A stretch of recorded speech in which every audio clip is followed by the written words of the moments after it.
ከሙሐመድ በፊት ኢስማኤልና አብርሃም ሐጅ አድርገዋል። ቤቱን ሰርተው ጧፍ ያደርጉ ነበር፣ 7 ጊዜ ይዞሩ ነበር የሚል አንድ መረጃ ስጠኝ። እንደዚህ አይነት የተጻፈ መረጃማ አስቸጋሪ ነው። ምክንያቱም የመጽሐፍ ቅዱስ ነቢያታችን ቢሆነው ከመጽሐፍ ቅዱስ ውጪ ሌላ መረጃ አይገኝም። ስለ ሙሴ ተአምራት አሁን መጽሐፍ ቅዱስ ውስጥ ነው እንጂ የምናገኘው ሌላ ቦታ እናገኝም። ስለ ሙሴ ቢያንስ መጽሐፍ እንትን ባይኖር የታሪክ መረጃ ስጠን። እሺ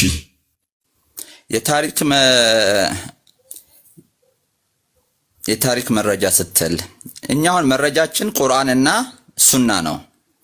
ልክ እናንተ ባይብልን መረጃ እንዳደረጋችሁት ማለት ነው። ከድር እኛ ባይብል ብቻ አይደለም መረጃችን፣ አርኪኦሎጂካል ኤቪደንስ አለን።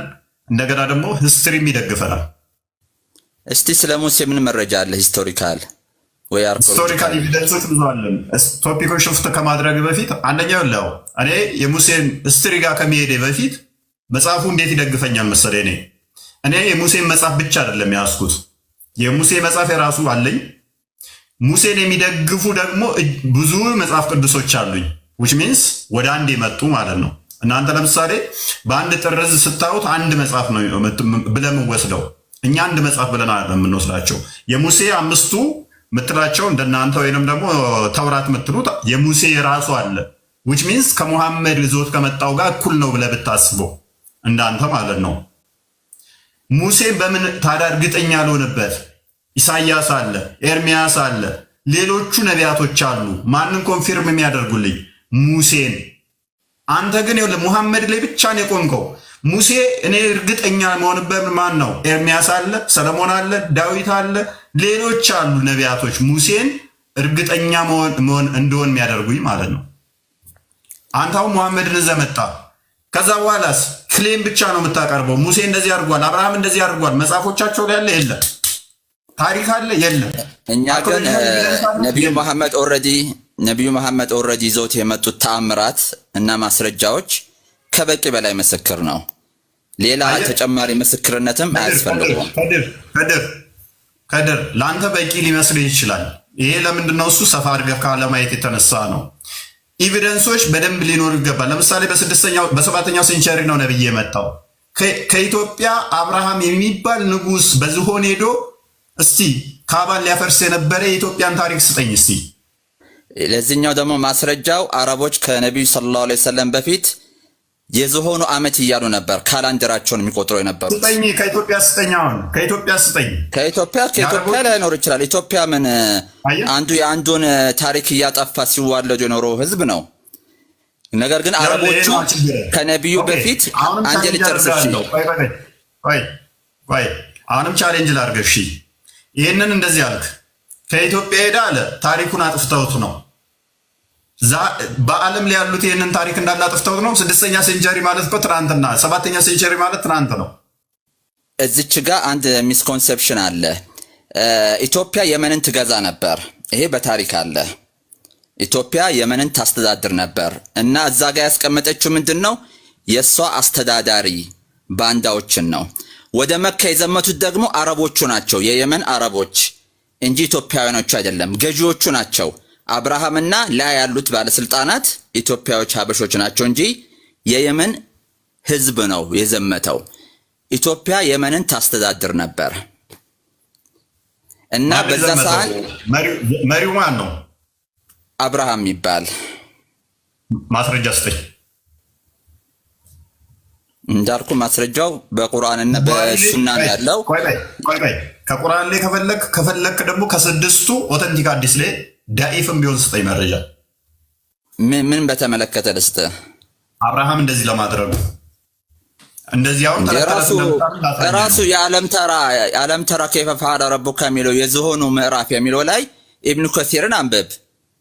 እዛ ላይ ስሙ ራሱ አብርሃም አለ ይተነትንልሃል። ኢብኑ ከሲር መቼ ነው የመጣው? ቆይ ኢብኑ ከሲር ዳኢፍ አዲስ እንኳን ስጠኝ አልኩ። ከ6ቱ ላይ አሰጠኝ። እዛው ላይ አለ ኢብኑ ከሲር ተፍሲር ኢብኑ ከሲር ላይ ሐዲሶችን ነው የሚጠቅስልህ። ኢብኑ ከሲር ራሱ ማለት ነው የእስልምና ጭንቅላት ይሄ ነው። ኢብኑ ከሲር ማለት መቼ ነው የመጣው?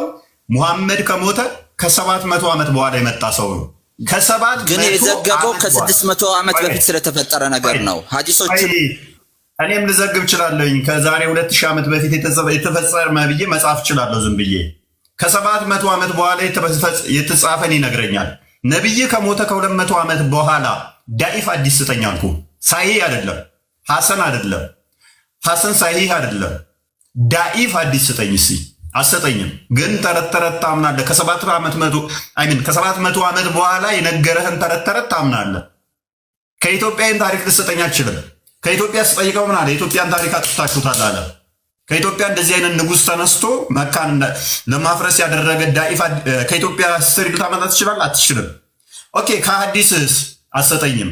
መቼ ነው የምትሰጠኝ? ከ700 ዓመት በኋላ ችግሮችን ፊክስ ለማድረግ ኢትዮጵያዊ ነው እንዲህ ነው ብዬ የጻፈን ሰው እየተሰጠኛለ። እኔ ብላይንድ ነኝ እንደ እናንተ ዝም ብዬ ብላይንድ ፎሎወር እኮ አይደለሁም። አገናዝባለሁ። ከ700 ዓመት በፊት የነበሩ ሰዎችስ መረጃ ስጠኝ። ከድር አሁን አንሳ ማይክል። እኔ እስላም አይደለሁም። መረጃን አገናዝባለሁ። አይምሮዬን እጠቀማለሁ። ዝም ብዬ መመራ አይደለሁም። ለካ ሳወራ እየሰማን ነበር። እሺ መረጃው አረቦቹ ካላንደራችሁ ቆጥሩት የነበረው የዝሆኑ ዓመት እያሉ ነበር። ይህ በአረቢያ ይታወቅ የነበረ ነገር ነው። ተረት ሙፈሲሮቹ ይህን ከዚህ ታሪካዊ መረጃ ወስደው በየተፍሲሩ አስፍረውታል። ልክ ይሄ ካላንደር የተለወጠው መች ነው? በሂጅራ ነው የተተካው። ነቢዩ ሰለላሁ ዐለይሂ ወሰለም ከመካ ወደ መዲና ስደት በሄዱበት ጊዜ ማለት ነው። እና ካላንደሩ በቂ ማስረጃ ነው። ተረት ነው ነገርኩ እኮ። ቢያከብሩ ማተር አያደርግም። ከአብርሃም ጋር ከኢትዮጵያ ከሄደ ንጉሥ ጋር ምንም ያገናኘው የለም። ለምሳሌ ስኬርድ መንዝ ብለው ስኬርድ መንዝን አረቦቹ ያከብሩታል። ሙሐመድ ያንን ኮፒ አድርጎ ከአረቦቹ ላይ ወስዷል፣ ከጣዖት አምላኪዎቹ ላይ። አራቱ የተከበሩ ወሮች ብለው ጦርነት ማካሄዱባቸውን ቁርአን ያንን አራቱ የተከበሩ ወራቶች ብሎ ወስዷቸዋል። ምክንያቱም ኮፒ ያደርጋል ያልኩህ እኮ ለዚህ ነው። አንተም ኮንፊርም ያደረክልኝ። ቴንኪው ቀድር እጅን ስም ነበር ነው። ይሄ ሁሉ የሐጅ አካባቢ ክንውኖችን እንዳለ ስርዓቶቹ ኮፒ የተደረጉት ጣዖት አምላኪዎቹ ኮፒ ያደረጉት ከአብርሃም ነው፣ ከኢብራሂም ማለት ነው። ነገር ግን ተፍሲሮች ላይ ያለ እንጂ በግልጽ የተቀመጠ ነገር በግልጽ የተቀመጠ ኢብኑ ከሲር ከራሱ ምንም ነገር አልጻፈም። ወደኋላ እየሄደ የነቢዩ ዘመን የሰሃቦቹን ታሪክ ነው የጻፈው ከነ ማስረጃው ከሰሂህ ቡኻሪ ከሰሂህ ሙስሊም። ከድር ዳኢፍ ሐዲስ ስጠኝ። አይቴክ ሻዳ። እሺ የምን ሐዲስ ልፈልግልህ? ከቡሃሪ ላይም ከሆነ አይምን ቡሃሪና ሙስሊም ምን በተመለከተ የሚያወራ አብርሃም ያንን እንዳደረገ። እሺ አንዴ ወጥቼ መለሳለሁ። አትውጣ፣ በቃ ጥያቄ ልቀይርልህ። እስከዛ እዚሁ ፈልግ አይሻልም? እሺ ጥያቄ ቀይርልኝ። እሺ መልካም። በኋላ ላይ እንትን አውጥቻ እመጣልሃለሁ። ያ ቼክ አደርገው። መቼም አታመጣም። ለማታመጣም ብትሄድ እንደማታመጣ እመጣልሃለሁ። ታመጣ ደስ ይለኛል። አብረን እናየዋለን። አታመጣም። እሺ አንድ ጥያቄ ልጠይቅ። አሁንም አብርሃምና እስማኤል ናቸው ያንን የሰሩት ብለኛል አለ? አዎ። አብርሃምና እስማኤል ለምን አብርሃምና ይስሐቅ ሳይሆኑ? ይስሐቅማ እዛው ቤተ መቅደስ ላይ ነው የሰፈረው፣ ኢየሩሳሌም ማለት ነው። እስማኤል ደግሞ ሌላኛው ልጁ ደግሞ ወደዚህ አምጥቶታል። ታሪኩ ይታወቃል። ቡኻሪ ላይ እንዳለው ማለት ነው። ለምንድን ነው ያመጣው ወደዛ? ቀጣዩ የዓለም እምብርት ላይ ለሚዋለዱት የእስማኤል ዘሮች እንዲሰፍሩ መነሻቸው እንዲሆን ማለት ነው። እዛ አረቢያ ምድር ላይ የዓለም እምብርት ላይ አሰፈረው። ቀጣይ አላህን የሚገዙበት የመጀመሪያው የዓለማችን መስጊድ የሚሰራበት ስፍራ ላይ ነው ወስዶ ያኖረው። ስለዚህ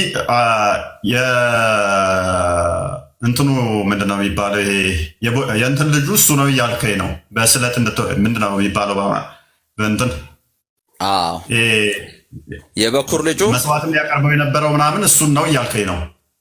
አንድዬ ልጁ እሱን ነው። መስዋዕትም ሊያቀርበው የነበረው እሱን ነው። እሱን ነው። ሻዳ ዝልሃለሁ ከቁርአን ከስድስቱ ሐዲስ አንድ መረጃ ስጠኝ። እኔ ሳቅን እንደሆነ ሰጣለሁ። እስልምና ተረት ተረት እንደምታምኑ አሳያለሁ በዛው። እሺ ሻሃዳ ትይዛለህ? አሁን አወጣልሃለሁ። ያ እሺ እዚሁ ልሆን አታውጣኝ። አንዴ ልውጣና 5 ደቂቃ አውጥቼ ልመለስልህ። አትውጣ፣ አታመጣማ። በዛው ስለምቀኛ ስለሆንኩ ነው። ጥያቄ ቀይርልህ። አሁን እኮ ማውጣት ስለማልችል ነው ስልኬ። ንገረን እንትኑን ንገረን፣ እኛው እናውጣላለን። አንቀጹን ማየት ስላለብኝ ነው። ቁጥሩ እንዴት እነግርሃለሁ? ቁጥሩን ስለማላውቀው ነው። እኔ ግን ወዲያ አወጣዋለሁ። በቃ እዚህ ሆንና ይኸውና ተመለስ። እሺ አይ ከስልኬ ነው ከኢንተርኔት ላይ ነው ማውጣው ብዬ ነው። ኦኬ ይቻላል። በቃ አንድ 5 ደቂቃ ነው። እዚሁ አታውጡኝ፣ እመለሳለሁ። እስከዛ ሌላ እንትን በለው። እሺ ጥያቄን ቀይርላለን ካልሆነ እስከምታገኝ። ሙስሊሞች በሞላ የሚያምኑት ምንድነው? እሱ እኛ የኢስማኤል ዝርያ ነን። ካባውን የሰራው አብርሃምና ኢስማኤል ናቸው። የኢስማኤል ዝርያ ነን። ለቤዛነት የቀረበው እስማኤል ነው። ስለዚህ የእስማኤል ዲሴንደንት እንደመሆናችን መጠን ብለው በጣም የሚኩራሩበት እንትን አስተምሮ ነው። ይመጣል መረጃ ወፍ ሜቢ ትናንትና የተጻፉ ጽሁፎች ሊመጣ ይችላል። ወፍ ከራሳቸው መጽሐፍ ላይ አይመጣም። እሺ ይሰማል ድምፄ በደንብ አይደለ? እናንተ ሰዎች ምንድነው ጥያቄ ያከበርኩ እንደ ሙስሊሞቹ ፈሩ እኮ አሉ፣ ከስር መግባት ፈሩ ነው። ኔትወርክ ነው ሳስገባቸው ጥያቄውን በጥያቄ እንትን አልኩት መሰለኝ። ዛሬ ያው መጥቼ ተመልሻለሁ። መልካም እሺ። አሳፋት 112 ክፈት። አሳፋት ሱረት ይሳፋት የአሳፋት ምዕራፍ 112 ኦኬ። ኢዮብ ክፈትለት። ምንድነው የምከፍትልኝ? ቁርአን የቁርአን ማስረጃ ያሳያል። ምንድን ነበር የጠየቁት? እስማኤል መሆኑ የመጀመሪያ ልጁ እስማኤል ስለመሆኑ አልጠየኩም። እሱን ሊታረድ የነበረው እሺ እስማኤል እንደሆነ ማለት ነው። ሊታረድ የነበረው ልጅ ማን ነው ነው ጥያቄ። እስማኤል ስለሆነ የሚጠቁም ማስረጃ ልስጥህ። የሚጠቁም ሳይሆን ማን እንዲታረድ እንደነበረ ነው የምትሰጠኝ እኮ። እሱን የሚጠቁም ነው የማሳየህ። የሚጠቁም ሳይሆን ማን ነው የሚታረደው የሚል ነው የምትሰጠኝ።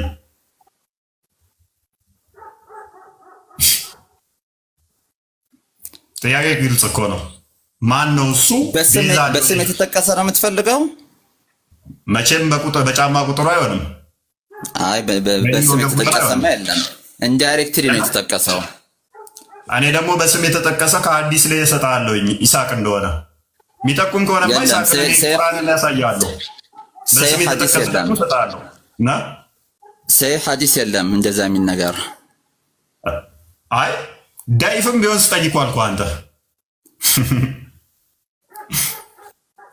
እሺ የቁርአኑን ኢንዳይሬክትሊ እንትን የሚጠቁመውን እሺ ወደ ጎን እንተውና የሐዲስንም ፈልግልሃለሁ። አሁን ወደ ሌላ ጥያቄ እንመለስበታለን። ወደ ሌላ ጥያቄ ነው። ቁርአኑ የሚረዳኝ እኔን ነው። ቁርአኑ አንተ የምታመጣውን አውቀዋለሁ። እኔ ከአንተ በተሻለ ሁኔታ ይስሐቅን እንደሆነ አሳያለሁ። የበኩር ልጁም ይስሐቅ እንደሆነ አሳያለሁ። ቁርአን ላይ ግን ሊሰዋ የነበረው ማን ነው የሚለውን ነው የጠየኩህ። ጥያቄ ልቀይርልህ። በቃ እመለስበታለሁ። ሐዲስን አወጣልሃለሁ። የሚጠቁም ዳይሬክት ሐዲስ የለም በግልጽ የሚናገር ግን የሚጠቁም አሉ።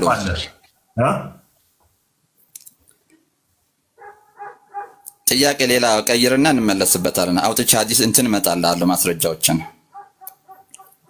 እሺ ጥያቄና ቅል ይመስለኛል። አታቅልል። ምንም ያልከውን ጠይቅ። ጥቁሩ ድንጋይ ለምንድን ነው የጠቆረው? በሰዎች ኃጢአት። ስለዚህ ኃጢአትን ይሸከማል ማለት ነው ድንጋዩ? አይሸከምም። ይሄን ለማሳየት ዑመር እኮ ድንጋይ አይጠቅምም አይጎዳምም ብለዋል። ቆይ እዛ ከመሄድ በፊት ምን ብለህናል? በምን ጠቆረ ብዬ ነው የጠየኳል?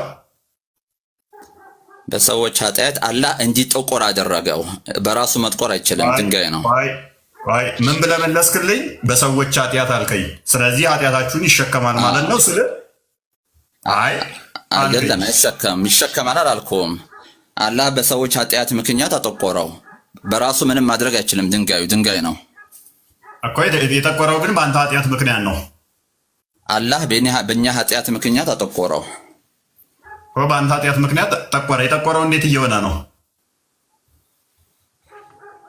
ጠቆራ ከጊዜ ብዛት እየቆየ የሰዎች ኃጢአት እየበዛ እየጠቆረ ሄዶ መጨረሻ አሁን እንደምናየው ጥቁር ሆነ። ገና ይጠቁራል። አሁን አንተ በነካው ቁጥር እየጠቆረ ነው የሚሄደው። ዊች ሚንስ የሰዎች ኃጢአት የአዳም ዲሴንደንቶች ነው የሚለው በአዳም ዝርዮች በአዳም ልጆች ምክንያት ማለት ነው። ስለዚህ አንተም የአንተን ኃጢአት ያጠቁረዋል ገና። አላህ ምድር ላይ ምን አይነት ሰው ዘር ምን አይነት ኃጢአተኛ እንደሆነ ያስቀመጠው ምልክት ነው እንጂ ከራሱ ድንጋይ የሚያመጣው ነገር የለም። እሺ ኃጢአትን ይቅር ይላል አይልም? ድንጋይ ነው። ምንም ነገር የሚያውቀው ነገር የለም። ነብይህ ነው ወይ የሚወርድለት? ዑመር ነው ወይ የሚወርድለት? የሚወርድለት ስትል አላህ የሚያነጋግረው ዑመርን ወይንም ደግሞ አሊን ወይንም ዑስማንን እንደዚህ ነው ወይንስ ነብይህን ነው መገለጥ ያመጣው አላህ? ለማንኛው ነው? ለነብዩ ነው። ስለዚህ ነብይ ያወራው ላይ ብቻ ፎከስ አድርግ እናውራ። እንደዛ ከሆነ በጥቁሩ ድንጋይ ላይ ስንነጋገር ስለዚህ በጥቁሩ ድንጋይ ላይ ስንነጋገር ነብይህ ካወራው ጋር አንጻር ብቻ ነው እናውራው ማለት ነው። አራቱ ካምፓኒዎች ደግሞ ልዩ ቦታ አላቸው። ምክንያቱም ነብዩ ሰለላሁ ዐለይሂ ወሰለም ትምህርታችሁን ከኔና ከኸሊፋዎቹ ከኔ ተተኪዎች ውሰዱ ብለዋል። ከነብዩ ተቃራኒ ቢያስተምሩ ተቀባይነት አላቸው? እንደዛ ተቀባይነት የላቸውም። ለምሳሌ ስለ ጥቁሩ ድንጋይ አይጠቅምም አይጎዳም ያለው ማን ነው? እሱ ዑመር ነው። ዑመር ያለውን የምትቀበል ከሆነ ዑመር ለምሳሌ ነብይህን በታመመ ሰዓት ላይ አይምሮን የሳተ ብሎታል። ይህንን አስተምሮቱን ትቀበላለህ? እንዴት? ዑመር አይምሮን ስቷል ሙሐመድም ብሏል። የዑመርን ንግግር ሙሉ ትቀበላለህ? የሚጋጭ ነገር የሚጣራስ ነገር ሊኖር ይችላል። ሲዘግቡ ዘጋቢዎች ሲተላለፍ። ስለዚህ ፎከስ የምታደርገው ማን ላይ ነው ማለት ነው? ትክክለኛነቱ የተረጋገጠ ከሆነ በመጀመሪያ ነቢዩ ላይ ነው ፎከስ የምናደርገው። ስለዚህ ሐዲሱ ላይ ፎከስ እናድርግና እንነጋገራ። እንደዛ ከሆነ ጥቁሩን ድንጋይ መንካት ጥቅሙ ምንድን ነው? ኃጢአት ያስተሰርያል። አላህ ነው የሚያስተሰርየው እንጂ እሱ አቅም ኖሮት አይደለም። ልክ ስንሰግድ ኃጢአታችን እንደሚሰረይ ሁሉ ከድር ቀለል እናድርገውና ጥቁሩን ድንጋይ መንካት ኃጢአትን ይደመስሳል አይደል? አላህ ይደመስስልናል፣ እሱ አይደመስስም። ልክ ስንሰግድ አላህ እንደሚደመስስልን። ኦኬ፣ ጥቁሩን ድንጋይ መንካት ነው ኃጢአት የሚደመስሰው ወይንስ አላህ ነው የሚደመስሰው? አላህ ነው የሚደመስሰው። ልክ ስንሰግድ ስንጾም አላህ ነው የሚደመስስልን ኃጢአታችንን። ኃጢአት መደምሰሻ ብዙ ነገር ነው። እያንዳንዱ በጎ ስራ ኃጢአት ይደመስሳል በኢስላም። ከድር ሐዲሱን ወይንም አታውቀውም ወይንም እየዋሻ ነው። አውቀዋለሁ ነገር እየዋሻው እንዳልሆነ ለማሳየት ሐዲሱን ትከፍታለህ። አንተ እንዳልከው ከሆነ ሻዳጄልህ በገሃነም ውስጥ እንደ እሳት ትጠበሳለህ። ሐዲሱን ክፈትና አላህ ነው የሚደመስሰው እንጂ ድንጋዩ አይደለም የሚል አሳየኝ። እንደዛ አይልም። ድንጋዩን ስትነኩ ኃጢአታችሁ ይሰረያል ነው የሚለው ሐዲሱ። ቴንኪው። ታዲያ ከኔ ጋር ተስማማ። ስትጾሙ ኃጢአታችሁ ይሰረዛል ይላል ሐዲስ። አትዋሽ ከድር፣ ታማኝ ነው። ምክንያቱም እዚህ ጋር 1000 ሰዎችን ልናሞኛቸው አንችልም። ታማኝ ነው። ገሃነም ለብቻ ይጠበስልሃል። ሐዲሱ የሚለው ምንድነው? ድንጋዩን መንካት ነገርኩ። ድንጋዩ መንካት ያስተሰርያል ይላል። አንዴ ላውራስ አታቋርጠኝ። ለምን ትለናለህ? ድንጋዩን መንካት አላህ ኃጢአት ያሰርያል ለምን ትላለህ? ሚለው ኃጢአታችሁ ይደመስሳል፣ 7 ጊዜ ከዞራችሁት ባሪያን ነፃ እንደመውጣት ነፃ ትወጣላችሁ ነው የሚለው። እሺ እኮ ላብራራላ። እሺ አታቋርጠኝ።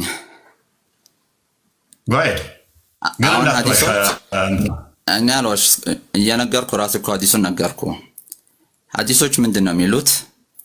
ስንሰግድ ኃጢአታችን እንደሚሰረይ በቀን 5 ስንሰግድ በቀን 5 ጊዜ ኃጢአታችን እንደሚሰረይ ይገልጻል። ይሄ ሰላቱ ሳይሆን ኃጢአታችን የሚደመስሰው አላህ ሱብሓነሁ ወተዓላ በዛ ድርጊታችን አማካኝነት ነው የሚደመስስልን። እንደዚህም የተለያየ አድራጎቶች ወደ መስጊድ ስንሄድ በእያንዳንዱ እርምጃችን አንዳንድ ኃጢአታችን እየተሰረዘ አንዳንድ ደረጃችን ከፍ ይላል። ይሄ እርምጃችን አይደለም ኃጢአታችን የሰረዘው፣ ግን አላህ በዚያ ድርጊታችን ከድር እኛ ግቢ ድንጋይ አለ። ያንን ድንጋይ ብነካው ኃጢአቴ ይደመስሳል ማለት ነው። ይሄ የአምልኮ ተግባር ነው። የሐጅ ክንውን ውስጥ ብዙ ኃጢአት የሚሰሩት ነገሮች አሉ። ከድር ለዛ ነው አየህ፣ ድንጋዩ ስፔሻል ድንጋይ ተደርጎ የተቀመጠው ያ ድንጋይ ብቻ ስነካ ነው ኃጢአት የሚደመስሰው። ያንን ድንጋይ አንድ አዲሱን እናንብበው። አይ ቲንክ ስለ ድንጋይ እሱ ድንጋይ ብቻ ነው፣ ሌላ ድንጋይ አልከውም። ስለዚህ አየህ ያ ድንጋይ ስፔሻል የሆነበት ምክንያት ሱናን አናሳይ 29-19 ክፈተው ኃጢአትም ይደመስስ ስለሆነ ነው። አዎ የሐጅ ቦታ ስላለ የሐጅ አምልኮ ስነ ስርዓት ላይ ስለሆነ የሚነካው ቦታውም እዚያ የተቀደሰች ቦታ ላይ ስላለም ጭምር ነው። የሐጅ አምልኮ ተግባርም ስለሆነ ነው እኮ። አሁን እሱን አንተና ያልከው ይሄን ሐጅ ደግሞ ያመጡት እያልኩ ያለሁት እኮ ጣዖት አምላኪዎቹ ናቸው። ይሄንን ሲሰሩት የነበረው እሱን አሳያለሁ። ባይዘው በኋላ ላይ ከኢብራሂም ቀጥተው ነው ከራሳቸው አላመጡትም። ፔሬዳቸውን እየቀቡት ራቁታቸውን ሴቶቹ እንደሚዞሩ ታሳያለሁ ከራሱ ሶርስ ላይ ማለት ነው። አንተ ግን ፕሪ-ኢስላሚክ ዋን ኤቪደንስ ካመጣ አብርሃም ይስሐቅ እንደዛ አድርገዋል የሚል አብርሃምና ኢስማኤል እንደዛ አድርገዋል የሚል ከፕሪ-ኢስላሚክ ማምጣት አለብኝ። እኔ ከፕሪ-ኢስላሚክ አምጣ ካልከኝ አንተም ከፕሪ-ኢስላሚክ ማምጣት አለብህ። አንተ ግን ከሐዲስ የምታመጣ ከሆነ እኔም ከሐዲስ ማምጣት አለብኝ። ከፕሪ-ኢስላም ለምን እንደማላመጣ ታውቃለህ? እኔ ፓጋን ሰዎቹ ራሱ በሙሐመድ ጊዜ የነበሩት ጣዖት አምላኪዎቹ ይሄንን እኮ እኛ ጣዖት የምናመልከው ምን ተገብረው ነው ያሉት ንግግር ስላለ ፕሪሜድ አይጠበቅብኝም። ሰዎቹ እዛው የነበሩት በአካል አሉ በሙሐመድ ጊዜ፣ ከነሱ ነው የወሰደው ከሰዎቹ ከራሳቸው። ስለዚህ ፕሪ ለምን ሄዳለሁኝ ሰዎቹ እያሉኝ ማለት ነው። አንተ ግን አብርሃም ስትል ክሌም ስታደርግ የሺ ታሪክ ወደኋላ ተጉዘሃል። ስለዚህ አትሊስት አንድ ኤቪደንስ ማምጣት አለብህ። ሐዲሱ እንደዚህ ይላል። ሱናን አናሳይ ምን ላይ የከፈትከው? አናሳ 19-19 ላይ እንትን በለው it was narrated ኦኬ ጋይድ አንበው ነው 29-19 ላይ ያለው። ኦኬ እሺ ያው እንደዚህ ይላል ከድር it was narrated from Abdullah bin Ubayd bin Umar that a man said, "Oh Abdurrahman, okay, sorry. Oh Abdurrahman, why do I only see you touching these two corners?" He said, ለምንድን ነው እነዚህ ሁለቱን ጠርዞች ስነካ ማየህ አለው። I heard the messenger of Allah said, touching them erases sins. ጫፎቹን ድንጋዮቹን መንካት ምን ይላል አለ ያላ መልእክተኛ እንዲህ ሲል ሰምቻለሁ። እነሱ መንካት ኃጢአትን ይሰርያል ወይንም ያጠፋል ሲል ሰምቻለሁ። and I heard him say, whoever circumambulates 7 times it is like freeing slaves. እነሱን ደግሞ 7 ጊዜ ቱዋፍ ማድረግ ወይንም መዞር ልክ ባሪያን ነፃ እንደማውጣት ነው። ስለዚህ ነፃ ያወጣል ማለት ነው። ቤቱ ድንጋዩ ብቻ ሳይሆን ቤቱም ከኃጢአት ያስተሰርያል ማለት ነው። ቤቱ ራሱ አይሻ መልሳለች። ቤቱ ብቻ ሳይሆን ሰፋና መርዋ ላይ እነኛ ጣዖት አምላኪዎቹ መናትን የሚዞሯት መናት አናቷ ላይ ቤት ሰርተው ድንጋይ እየወረወሩ የሚዞሯት እሱን መዞር ራሱ ጥቅም እንዳለው የቁርአን ክፍልም ወርዶበታል። ሱራ 2:57-58 ላይ እያንዳንዱ አምልኮ ጥቅም አለው ያስተሰርያል። አይሻ ተጠይቃ ነበር ጥቅም የለውም አለመዞርስ አይቻልም ወይ ተብላ ስትጠየቅ አይባልም ጥቅም አለው መዞር ነው ከኃጢአት ነፃ የሚያወጣው ብላለች። አዎ የሐጅ አምልኮ ነው። ይሄ እኮ የሐጅ ሰው እኮ እዛ የሚሄደው እኮ ኃጢአቱ እንዲሰረይለት ነው። የአምልኮ ተግባር ነው። ማንኛውም የአምልኮ ተግባር ደግሞ ኃጢአትን ያስተሰርያል፣ ኃጢአትን ያራግፋል። ልክ አሁን ወደ መስጊድ ስንሄድ በእያንዳንዱ እርምጃችን ኃጢአታችን እየተሰረዘ እንደሚሄድ ማለት ነው። የድንጋዩም ከዛ የተለየ ነገር የለም። አለው የተለየው ለምን እዛ ትሄዳለህ ታዲያ? እዚሁ ሆነ ድንጋይ አዞርም እንዴ? አይ ምንተው ትልቅ ስለሆነ ነው። መንፈሳዊ ጉዞ ስለሆነ ነው። ያ መንፈሳዊ ጉዞ ነው። ብርህን አውጥተህ ከማን የተወሰደው ያ ድንጋይ? ያ ድንጋይ ከማን የተወሰደው? ከአብርሃም ዘመን ጀምሮ ለትውልዶች ሲተላለፉ የአብርሃም ልጆች ሲያመልኩት የነበሩ ሐዲሶች ናቸው። እኛ መረጃችን ሐዲስ በሐዲስ እናምናለን። እንደ በቂ መረጃ አድርገን እንቆጥረዋለን። የለማ ፕሪስላሚ ሐዲስ መቼ የተጻፈው ታውቃለህ? አሁን ከፕሪስላሚክ የሆነ ነገር አትጠይቀኝ። በሐዲስና በቁርአን መሰረት ጠይቀኝ። በዛ መሰረት እመልስልሃለሁ። ምክንያቱም እኛ ቁርአን የአምላካችን ቃል ስለመሆኑ በቂ ማስረጃ አለን። ስለዚህ በዛ እናምናለን። መልእክተኛውም በቂ ተአምራቶችን አሳይተዋል።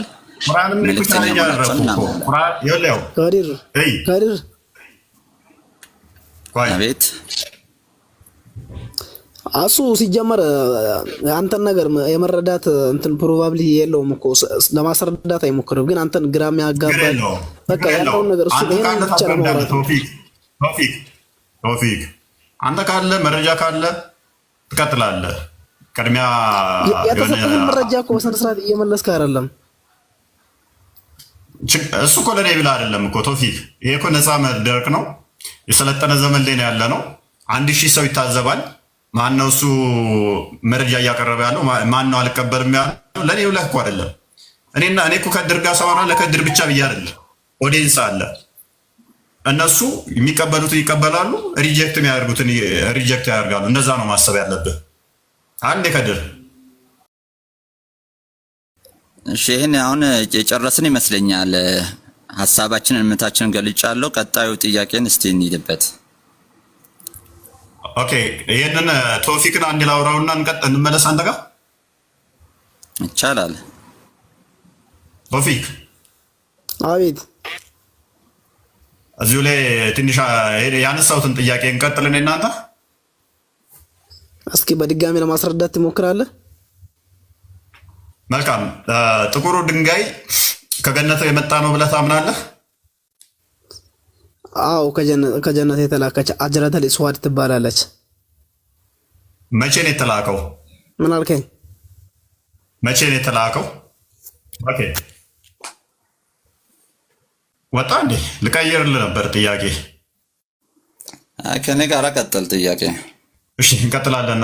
አርዲ እንኳን ደህና መጣ። እንኳን ደህና ቆያችሁኝ። ፎይ ሰላም ብያለሁ ሁላችሁንም። ኦኬ መልካም። የእኛው ላይ እሺ እንመለስበታለን ከሌሎቹ ጋር፣ ሌሎችም ምንጠይቃቸው ስለሚኖሩ። ሳፋና መርዋ ላይ መመላለስ ምንድን ነው ጥቅሙ?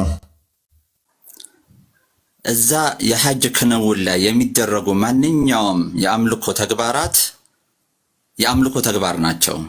እነኚህ የአምልኮ ተግባራት ከማን ያስተሰርያሉ? አቤት ከማን የተወሰዱት? ከማን የተወሰዱት? እነኚህ ሁሉም ከአብርሃም ነው የተወሰዱት። ነገር ግን ጣዖት አምላኪዎች ከጊዜ ሂደት በፊት ባዕድ አምልኮ ቀላቀሉበት። ለምሳሌ መካን ካዕባን ራቁታቸውን መዞር። ከድር ከጣዖት አምላኪዎቹ እንደተወሰደ እኔ የፈለግከውን አዲስ ሰጥሃለሁኝ ከቡኻሪ ከሙስሊም ከአቡ ዳውድ እንዲሁም ከተፍሲሮች። አንተ ከአብርሃም እንደተወሰደ 7 መዞር 7 ጊዜ መዞር ከአብርሃም እንደተወሰደ ፕሪኢስላሚክ አንድ መረጃ ስጠኝ። ፕሪኢስላሚክ ከኢስላም ከመምጣቱ በፊት የምትለኝ ከሆነ ላመጣልህ አልችልም። እኛ መረጃችን ከሂስቶሪያኖች በላይ ራሱ ቁርአንን ነው የምናምነው፣ የአምላካችን ቃል ስለሆነ ማለት ነው። ግን ከእስላም በፊት ስለተፈጠረ ነገር ብትለኝ ያ አሁን ላመጣልህ አልችልም። የሚያመጡ ሰዎች ሊኖሩ ይችላሉ። ምንና ወንድሜ ከድር ንቃ። አንድ መረጃ እንኳን ሊጠፋ አይችልም። አብርሃም ማለት እጅግ ታላቅ አባት ታዋቂ ነበረ። አንዲት ኤቪደንስ እንዴት ትጠፋለች ብለህ ታስባለህ? ቁርአን እኮ በቂ መረጃችን፣ እኛ እኮ የአምላካችን ቃል ነው ብለን ቁርአንን እናምናለን። ችግር የለውም እኮ ከድርዬ ከድር እኔ አይብቃህ እያልኩ አይደለም፣ ግን አትሊስት አይምሯችን ለምንጠቀም ሁሉም ነገር ስጠየቅ ከሂስትሪ ሸሽቼ ከአርኪኦሎጂ ሸሽቼ ከእውነተኛው ሪያሊቲ ዓለም ላይ ሸሽቼ ቁርአን ብቻ። ኧረ ተው ንቃ ንቃ። እስቲ ሙሴ ከሰማይ መና ስለማውረዱ እስቲ አንተ ማስረጃ አምጣልኝ። ከሰማይ መናን ስለማውረዱ ሙሴ እኔ ነገርኩ፣ ቅድምም ብያለሁ። እኔ ሙሴን ቻሌንጅ ስታደርገኝ ሙሴ አንድ ሰው ነው፣ 5 መጽሐፍቶችን ጽፏል። የሙሴን አልቀበልም ብትለኝ ለምሳሌ መና ለማውረዱ መና ከሰማይ ለመውረዱ በዮሐንስ ወንጌል ላይ መጣና አረጋግጥልሃለሁ ሙሴ የሚደግፈኝ። ዮሐንስ ወንጌል ምዕራፍ 6 ላይ ቁጥር 30 ጀምሮ ክርስቶስ ራሱ መጥቶ ያ መና ምን እንደሆነ ይተረጉመዋል። ስለዚህ ስለመናው ስጠይቀኝ ወይ አዳም ያ ኮንፊርም ያደርግልኛል መጥቶ ማለት ነው። አንተ ግን አንድ መጽሐፍ ላይ አንድ ሰው ላይ እኮ ነው ጥገኛ የሆንከው።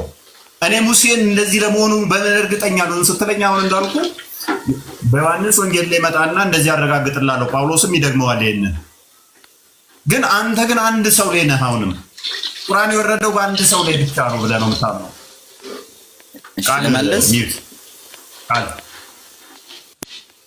ለመለስ እሺ አንተ እንግዲህ የሙሴን ቀጣይ ትውልድ የተነሱ ነቢያቶች ናቸው የመሰከሩለት ብለሃል። እኛ ደግሞ ነብዩ ሰለላሁ ዐለይሂ ወሰለም ዘመን ግን ህዝብ መስክሮለታል። ሐዲሶቻችንን የምታይ ከሆነ በሺህ ዘጋቢዎች በሺዎች የሚቆጠሩ ዘጋቢዎች ናቸው ያስተላለፉት ሐዲሶችን። ያ ሁሉ ምስክር ናቸው። ነብዩ ሰለላሁ ዐለይሂ ወሰለም አይደሉም የራሳቸውን ጽሑፍ የራሳቸውን ሐዲስ የጻፉት። አንዴ ልጨርሳ ሐሳቤን። ያለው አንድ ነገር ለይ ከመሐመድ እና ከሙሴ ጋር ልዩነት አንድ ነገር ያስ ይሄ ቁርአንህ ላይም ያለ ነው። አይ ቲንክ ሱራ 391 አካባቢ ላይ ይመስለኛል። ቁርአንህም እኛን ነው የሚደግፈው። ምክንያቱም ህግና ጽሁፎች የተሰጡት ለሙሴ ነው ይላል። አዲስ ኪዳን ላይ ልክ ዮሐንስ ወንጌል ምዕራፍ 1 ቁጥር አይ ቲንክ 17 አካባቢ ላይ ህግ በሙሴ ጸጋ በክርስቶስ እንደሚለው ማለት ነው። ጽሁፍ የጀመረው ከሙሴ ነው። ከዛ በኋላ የሚመጡ ሁሉ ሙሴን ሪጀክት ሊያደርገው አይችሉም። ሙሴን ኮንፊርም አድርገው ነው የሚመጡት። ከዛ በኋላ የሚመጡ ነቢያት ደግሞ ከኋላ ያለው ምን ያመጣላቸዋል? ትንቢት አላቸው። ስለዚህ የእሱን አስተምሮ አስቀጥለው ነው የሚመጡት። የሙሐመድ እኮ እንደዛ አይደለም። የእነሱን አስተምሮ ሪጀክት አድርጎ ተቃውሟቸው ነው የመጣው። የሚመጡ ነቢያት ሁሉ በዛው ሰንሰለት ውስጥ መምጣት አለባቸው። ተስማምተው ፓራላል ነው የሚሄድ ያለባቸው። ሙሐመድ ግን ዳይቨርት አድርጎ ወይንም ደግሞ ተቃርኖ ሲመጣ ሽፍት ሲያደርግ የሆነ ቶፒክ ላይ እንዴ ከእነኚህ ሁሉ 124,000 ነቢያት አለ ትላለህ። ከእነኚህ ሁሉ ጋር ተጋይቶ አንድ ኤቪደንስ ማምጣት ካልቻለ አይ ከድር 124,000 ነቢያት አሉ ብለህ አንድ ኤቪደንስ ማታመጣልኝ ከሆነ ሁሉንም ተዛ መጨረሻ ላይ ትመጣና የለኝም መልሴ ማን ነው? ሙሐመድ ብቻ ነው። እንዴት ነው እሱ ታዲያ ምን የምትቀበለው? እሺ 3 ደቂቃ ስጠኝና ላውራ፣ አታቋርጠኝ። አንድ ጊዜ ከድር 3 ደቂቃ ሙሉ ከማውራት በፊት አንድ ሐሳብ። እሺ 1 ደቂቃ ላውራ። ማውራት እኮ አልቻልኩም። ኦኬ እሺ አውራና እኔ ሐሳብ ሰጣለሁ። እሺ ቀጥል። እሺ አሁን እንግዲህ ለሙሴ አሁን ምስክርነቱ ቀጣይ ትውልድ የተነሱ ነቢያቶች ናቸው ብለኛል። አሁን በዚህ ጋር ስናየው ቀጣይ ትውልዶች ሙሴ መጽሐፉን ሲጽፍ ተአምራቶቹን አላዩም። ቀጣይ ትውልድ ከደረሰ በኋላ ነው መጽሐፉን የመሰከሩት ማለት ነው። ነገር ግን እዚህ ጋር በኢስላሚክ ግን ስትሄድ አንዴ ልጨርስ።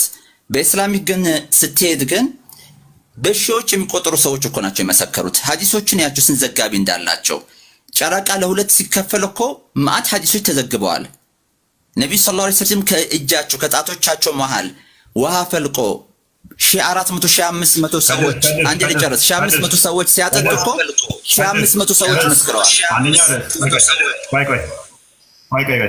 አንደኛ ቁርአን ጋር ትጋጫለህ። ክፈትና አሳየን። ከቁርአን ጋር ላላትምህ ታምር ቁርአን አንድም እንዳልተሰጠው ነው የሚነገር። ቁርአን ላይ ምንም ነገር እንዳልተሰራ ነው የሚናገረው። ጨረቃም ደግሞ ጨረቃ እነሆ ሰዓቷ ተቃረበ፣ ጨረቃ ተከፈለ፣ ተገመሰች የሚለው ስለ ቂያማ ቀን የሚያወራ እንጂ ስለ ታምር የሚያወራ አይደለም። ስለ ቂያማ የሚያወራ ክፍል ነው። ሰዓቲቱ ቀረበች፣ ጨረቃም ተገመሰች። አላህ ደግሞ ሰፍቷት ነው የተገመሰችውን ሰዓቷ መቅረቡ ወይንም ደግሞ ትንሣኤ መቅረቡን ረስቶት ደፈናት እንደገና የተገመሰችዋል። እሱ የሚያወራው ስለ ቂያማ ቀን ትንቢት ነው። ነገር ግን ሙሴ ቅድም ያልኩ ምንድን ነው? ሙሴ እንደውም በህዝብ መሃል ነው ታምር ያደረገው። ለሙሐመድ ታምሮቹ ምንድናቸው? ዛፍ፣ አህያና ድንጋይ። አይ ቲንክ ድንጋይ ነው። ይሄ ደግሞ ኤቪደንስ ሊሆን አይችልም። ዛፍ ተናገረኝ፣ ጂኒዎች ለምሳሌ ወሰዱኝ አለ። ምስክርህ ማን ነው ሲባል ዛፍ አለ። መንገድ ላይ ሲሄድ ድንጋይ አለ። ሰላም የሚለው ድንጋይ ሰላም ይለኛል፣ ያወራኛል ድንጋዩ አለ። ሌላኛው ምስክሩ ማን ነው? አህያ፣ የታሰረው አህያ የነቢያት መቀመጫ ነበረ፣ አዋራኝ አለ። ይሄ ምስክር ሊሆን አይችልም። ቶፒኩ ላይ ፎከስ አድርግ። ሙሐመድ የለው የመጣው መቼ ነው? በኋላ የመጣ ነው። ከነኚህ ነቢያት ጽሑፍ ከጀመረ በኋላ ነው። ስለዚህ የነኚህን አስተምሮ ማስቀጠል አለበት እያልኩ ነው። ተቃርኖ ነው የመጣው። ተቃርኖ ከመጣ እነኚህ ነቢያቶች አስቀድመዋሉ ካሉ ደግሞ እዛ ቦታ ለመምጣታቸው ያንን ለማድረጋቸው ኢቪደንስ ማምጣት አለብህ። አሁን እኮ ያልመጡትን መጥቷል እያለ ነው። ሜቢ ግልጽ ከሆነልህ ጥያቄ ገብቶኛል። ነገር ግን ኢስላሚክ ከመጽሐፍ ቅዱስ ነቢያቶች በላይ የበለጠ ጠንካራ መረጃና ማስረጃ አለው እያልኩ ነው። ምክንያቱም ወደ ጎን ነው ማስረጃዎቹ። ለምሳሌ ውሃ ከእጁ ተአምራት ስለሆነ ከእጁ ውሃ ፈለቀ የሚለው 1500 ህዝብ አይቶታል። ብዙ ሰዎች ዘግቦታል። በሐዲስ አለ። ቀጣይ ትውልድ አልተጠበቀም ለመመስከር። ምክንያቱም ወደ ጎን ብዙ ሰዎች ሐዲሶችን አስተላልፈውታል። እንደዚሁም ጨረቃ ተሰነጠቀ የሚለው ብዙ ሴት ሐዲሶች አሉ። ብራዘር ከድር ሐዲሱ መች ነው የተጻፈው? ሐዲሱ ከአያታቸው ሰምተው ነው የተናገሩት አውሬዎቹ ማለት ነው። መሐመድ ቢን እስማኤል አልቡኻሪ ለምሳሌ ሐዲሱን ሲጽፍ ከመሐመድ ሞት በኋላ በስንት ዓመተ ምህረት ነው የተነሳው? ቆይ በስንት ዓመተ ምህረት ነው የጻፈው? ለምሳሌ አሁን ስለ አልቡኻሪ ሰማኝ አንዴ። ዝቅተኛው ከአያቱ ሰምቶ የተናገረ ነው። ከፍተኛው 5 ትውልድ ነው። ከስንት ዓመት በኋላ ነው የመጣው ከመሐመድ ሞት? ሐዲሶቹ ዝቅተኛ 3 ትውልድ ነው ከአያት ሰምቶ መናገር። ከፍተኛው ማለት ስንት ዓመት ነው? 3 ትውልድ ማለት ስንት ዓመት ነው? 3 ትውልድ። አሁን የአይሻ ሐዲሶች 3 ትውልድ አሉ። ረጅም እድሜ ስለኖረ 3 ትውልድ ማለት ምን ማለት ነው ብራዘር? በዓመተ ምህረት አስቀምጥልኝ። በዓመተ ምህረት እንጂ ኤግዛክትሊ ትልል አልችልም። አንድ ጀነሬሽን ማለት 100 ዓመት ማለት ነው አይደል? አንድ ጀነሬሽን 100 ዓመት ለምን ተወስደው? በ100 ዓመት ጀነሬሽን አታይሚን። ቆይ አንዴ አንተ የሚሆት አድርግ። እሱን እንኳን ብንወስደው በትንሹ 200 ዓመት ራሱ ብለን ብንወስደው አልቡኻሪ 200 ዓመት ፈጅቶበታል ይሄንን ሐዲስ ለመሰብሰብ ማለት ነው። ስለዚህ የሩቅ ሰው ነው። ታምር መስራቱን አላየም፣ በአይን አልተመለከተም። ስለዚህ ኤዊትነስ የለውም፣ ወይም ደግሞ በአይን እይታ ነገሩን ስላላረጋገጠ ምስክር ሆኖ ሊቀመጥ አይችልም። ለምሳሌ ማለት ነው በአንተ አንደርስታንዲንግ ከሄድን ለምሳሌ ስለ ሙሴ ማወቅ ከፈለግንማ ወንጌሎችም እኮ ከ70 ዓመት በኋላ ነው የተጻፉት። ወይስ አንዴ ወደ ሐሳቡ እንመለስ። ለምሳሌ ስለ ሙሴ ታሪክ አንተ ብትፈልግ አሰምፕሽን ኦፍ ሞሴስ የሚል መጽሐፍ አለ። ኦኬ ሆሊ ትራዲሽን የሆነ አይሁድም የሚያምኑት በቤተ ክርስቲያንም ለታሪክ ማጣቀሻ ሆኖ የሚቀርብ ማለት ነው። ከዛ መጽሐፍ ማግኘት ትችላለህ። ሌሎች የእውነታ ምስክሮችም ስላሉ በዛው ልክ ብትሄድ መልካም ነው። አይ በአይን ስላላዩ የሆኑ ትውልዶች ስለመሰከሩ አልቀበለውም ከሆነ የአንተን ሰውዬ ታሪክ ከ200 ዓመት በኋላ መተው ጽፎ በምን ሞራል ነው አንተ እውነት ነው ተቀበሉልኝ ብለህ ተአምራቱን ልትናገርለት የምትችለው? ሐዲሱ ስላላወቀ ነው። በዑመር ኢብኑ አብዱላህ ጣሂር ቆይ አንዴ በኢየሱስ ስም ምን ሆናል? ምንት አድርጋ እንዴ ወደ ሐዲሱንም እንትን ተመለስና ሐዲሱ ላይ ጠይቀውን ጥያቄ ብቻ ትኩረት አድርጋ ቶፒክ ሳታስቀይር እዛው ጋር እንትን በል። ሙሴ አትበል። ኦኬ ስለ ሙሴ ካነሳ ያንተው መጽሐፍ ራሱ ሙሴ ነው ወቅሉኝ ብሎ የኛኑ ታሪክ ቀርቶ ቁጭ ስለሚያደርገው እዛው ያንተው መጽሐፍ ላይ ማለት ነው። ፕሪ ኢስላሚክ ስላልኝ ያነሳዎች ማንሳት ፈልጌ አይደለም። ፕሪ ኢስላሚክ ያስፈልገው ለምንድን ነው? ጉዳዩ ከፕሪ ኢስላሚክ አስቀድሞ የነበረ ሂስቶሪካል ኤቪደንስ ስለሚፈልግ ነው። ለምሳሌ እስማኤልና አብርሃም አብሮ ለመኖራቸው ምንድነው ማስረጃ? አንተ ለምሳሌ ከቁርአን ውጪ ማረጋገጫ አለ? እስቲ መኖራቸውንና ከአባን መገንባታቸውን እስቲ በማስረጃ አሳየኝ ከቁርአን ውጪ፣ ወይም ደግሞ ከሐዲሳት ውጪ ማስረጃ አምጣ እስቲ። የትና መች ገነቡት? ልክ ስለ አዳም ሁኔታ ከመጽሐፍ ቅዱስ ውጪ ማስረጃ እንደሌለን ሁላ መች ገነቡት? ጊዜውን ነው ንገረኝ ነው ያልኩህ። መች ነው የገነቡት? ጊዜውን ንገረኝ። ከቁርአን ውጪ ምንም ማስረጃ የለም። ከቁርአን ውጪ ምንም ማስረጃ የለም። ምንም ማስረጃ የለም። ትክክለኛው መረጃችን ቁርአን ነው። ይኸውልህ ከዲር አንዴ ትሰማኛለህ? ከዲር አብርሃም አንዴ ከዲር አንዴ መፍታቆይ ሰው የምንማል መፍታቆይ ታይሚንግ አንዴ ሚውት አድርግ። አንተ ሚውት አድርግ። ዝም በል ከሱ ጋር ቀጥል። አቤት ይሰማኝ ነው አይደለ? በቃ ምን ሆኗል ልጁ? ከድር በስርዓት እያወራ ነው፣ እየረበሸ ነው። እስኪ ቆይ አንድ ጊዜ እየጠበቅኩኝ ነው እኔም ለማውራት ከከድር ጋር ከመቀጠል በፊት። እሺ ቀጥል አድርጊ፣ ችግር የለውም። ኤፍታንተን ሳይሆን ከታች ያለው ልጅ ነው። እናንተ ከጨረሳችሁ ሀሳብ ሰጣችሁ። እሺ አይ ፖይንቴን ላስቀምጥና እሺ ለአንተ እድሉን እሰጣለሁ፣ 1 ደቂቃ ብቻ። እስቲ ለምሳሌ እስማኤል የተወለደው ከማን ነው? እናቱ ማን ነች? ኢብራሂም እስማኤልን የወለደው ከማን ነው? ከድር አይኔን ነው። እሺ ጥያቄውን ስትገምልኝ ይቅርታ። ኢብራሂም እስማኤልን የወለደው ከማን ነው? እናቱ ማን ነች? ሀጀር ነው ስሟ?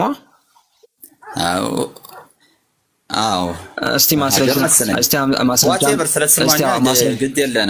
አምጣና አብሮ ኖረው ቆይ ማስረጃ አምጣና አብሮ ኖረው ከአባን እንደገነቡ በማስረጃ ሳይኝ። ሀጀር ከምትባል ሴት ጋር ኢብራሂም ኖሮ እስማኤልን ወለደ። ዘና አሳድገውት ከሱ ጋር ደግሞ መጥቶ ከልጁ ከእስማኤል ጋር ያንን ከአባ መገንባቱ ማስረጃ አምጣ እስቲ። ሰሂህ ቡኻሪ ላይ አብሮ እንደኖሩ ሳይሆን የሚገልጸው ከዛ ከሳራ ዘንድ ከልጁ ጋር ወስዷቸው በረሃ ላይ ጥሏቸው እንደተመለሰ ነው ልጁ በረሃ ላይ። ስለዚህ አብሮ አልኖርም፣ ከእስማኤል ጋር አብሮ አልኖርም ማለት ነው። እየተመላለሰ ብቻ ይጠይቃቸዋል እየቆየ።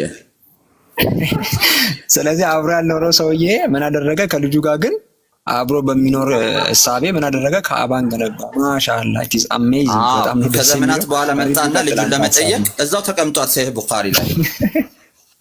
በቃ ቀጥል አድርግ አንተ። እሺ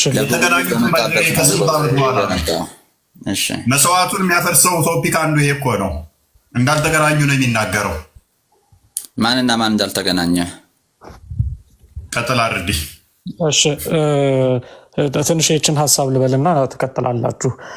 አሁን እየተባለን ያለነው ነገር ምንድነው? በመሐመድና በኢብራሂም መካከል ያለው የእድሜ ልዩነት እውነተኛው አብርሃም ከሆነ ማለት ነው ያለው የእድሜ ልዩነት ወደ 4000 ዓመት የሚቆጠር ነው። ለዚህ ለ4000 ዓመታት ልብ በሉ፣ ለ4000 ዓመታት ኢብራሂም እንግዲህ ሄዶ ለህዝቦቹ ኢብራሂም የት እንደኖረ እናውቃለን። እስራኤላዊ እንደሆነ ይታወቃል። እስራኤል ውስጥ እንደኖረ ይታወቃል። በመካና በእስራኤል መካከል ወደ 2700 ኪሎ ሜትር ልዩነት አለ። 2700 ኪሎ ሜትር። ስለዚህ አብርሃም ወይ ኢብራሂም ወደ እስራኤል ተመልሶ እዛ ላሉ ህዝቦች አስተምሮ ለ4000 ዓመት ሙሉ ሰዎች መካ ድረስ ከእስራኤል እየተመላለሱ ሀጅ እንዲያው ምናልባት የተወሰነች ዓመት እንኳን በዛ መሃል ተረስቶ ነበር ታሪኩ ቢባል እንዲያው 500 ዓመት ተረስቶ ነበር ይባል። ኦኬ 3500 ዓመት ብለን እንያዘው። ለ3500 ዓመት ሰው ከእስራኤል መካ ድረስ እየሄደ ሀጅ ሲያደርግ እንግዲህ የእምነት መሰረት ነው አይደለ? አንደኛው ሀጅ ማድረግ የእምነት የእስልምና እምነት መሰረት ከሚባሉ ነገሮች ናቸው። ኢብራሂምም ለሰዎቹ ሄዶ እንዲያስተምር ታዟል፣ ሄዶ አስተምሯል። ስለዚህ ለ3500 ዓመት ሲደረግ የነበረ ድርጊትን አንዲት ብጣሽ ወረቀት ላይ እንኳን ማስረጃዋ አትገኝም ብሎ መናገር ምን ያህል የወደቀ አስተሳሰብ እንደሆነ ሰው መገመት። ልመልስልህ። ኧረ እባክህ ከድር ምን ሆነህ ነው? እሺ በሰላም ነው? ኦኬ። ስለዚህ ምን ያህል የወደቀ አስተሳሰብ እንደሆነ ብጣሽ ወረቀት ላይ ለ3500 ዘመን ይሄ ድርጊት ሲደረግ አንድም ሰው ሬከርድ ያደረገ የለም ብሎ መናገር በጣም ኢማጂን 3500 ዓመት ማለት በጣም ረጅም ነው። አንተ ሙሴ እያልክ ስትጠይቀን ሙሴ የዛሬ ስንት ሺህ ዘመን ያደረገውን አንድ ወቅት ላይ ያደረገውን ተግባር ሳይሆን እየጠየቅን ያለ ነው ለ3000 ዓመት በብዙ ሚሊዮን የሚቆጠሩ ህዝቦች ከትውልድ ትውልድ ያደረጉትን ተግባር። ኦኬ ሂስትሪ እንዴት እንደሚሰራ ማታቅ ከሆነ ምናልባት ሂስትሪ ሪከርድ ይደረጋል፣ ይመዘገባል። ሰዎች የሚሄዱበት ቦታ የሚመላለሱበት ቦታ እንኳንና በታሪኮቹ ባለቤት ይቅሩና በተቃራኒ ወገንም ይመዘገባል። እንደዚህ አይነት ሰዎች እዚህ ቦታ ላይ ይመጡ ነበር። ለምሳሌ የግሪክ ፈላስፎችን ሄዶ መመልከት ይቻላል። የቻይኒዝ ትሬደሮችን ወይንም የቻይኒዝ ነጋዴዎችን ታሪኮች ሄደህ መመልከት ትችላለህ። እንዴት አድርገው ታሪክ ይመዘግቡ እንደነበረ አረቢያ ድረስ እየመጡ ሲገበያዩ የመጡበትን ቦታ ይመዘገባል። የሚታወቁ ቦታዎች አረብ ውስጥ የመጡበት ቦታ በአርኪኦሎጂ እንኳን የሚገኙ አሉ።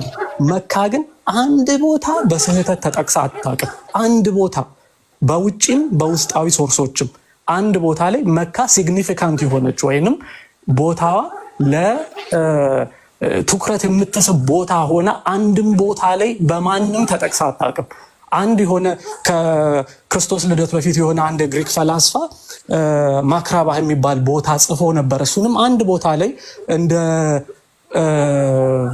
እንደ ኮቴሽን ወይንም እንደ ንግድ ቦታ ብሎ የጠቀሰውን ይሄ ሊሆን ይችላል ተብሎ ይገምታሉ እንጂ that's not even clear እንትን የሆነ ግልጽ የሆነ ማጣቀሻ አይደለም። ስለዚህ መካ አንድ ቦታ ካልተጠቀሰች ይሄ ማስረጃ ብለን የምንጠይቅህ ነገር መሐመድ የወሰደው ዝም ብሎ የፈጠረው ታሪክ ስለመሆኑ በጣም ማረጋገጫ ነው። ባይሆን ኖሮ የፈጠራ ውጤት ባይሆን ኖሮ አንዲት ማስረጃ ሰዎች እኮ ይመላለሱ ነበር።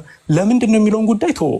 ለምንድን ነው የሚመላለሱትን ሳይሆን ሰዎች እዚህ ቦታ ላይ መካ የምትባል ቦታ ላይ ይመላለሱ ነበር በተደጋጋሚ እያለ የሚያሳይ ማስረጃ መኖር ነበረበት። ከሌለ ግን የመሐመድ የፈጠራ ውጤት ነው።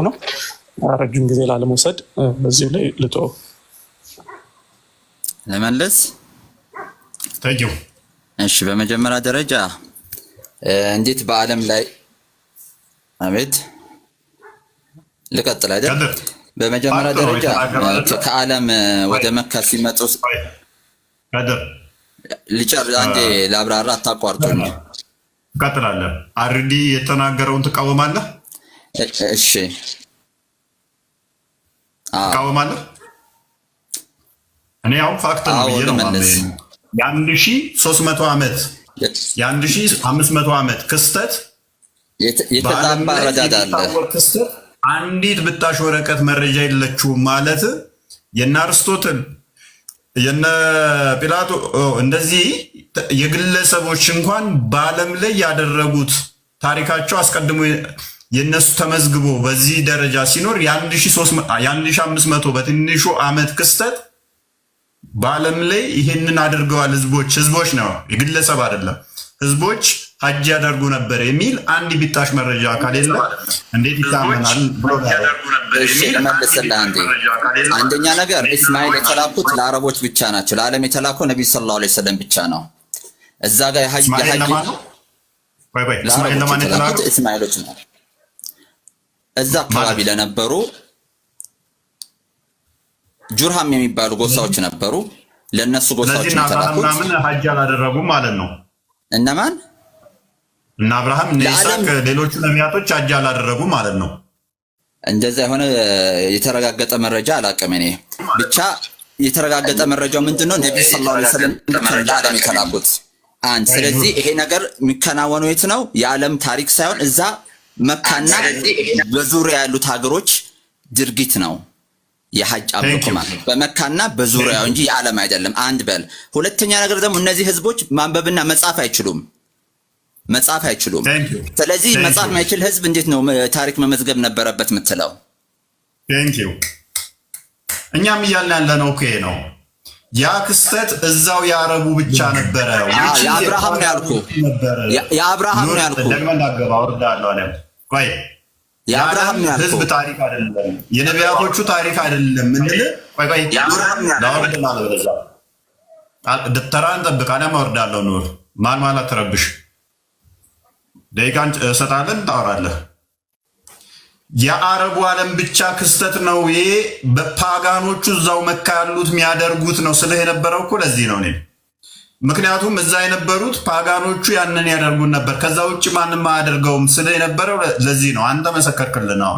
አብርሃም ባስተማራቸው መሰረት፣ አብርሃምና እስማኤል ባስተማራቸው መሰረት መካና በዙሪያ ያሉ ሀገራት የሚያደርጉት የሀጅ ክንውን ነው እንጂ የዓለም ህዝብ ሁሉ የታዘዘበት የአምልኮ ተግባር አይደለም። የዓለም ህዝብ ሁላ ልክ የእስራኤል ነቢያቶች ማለት ነው።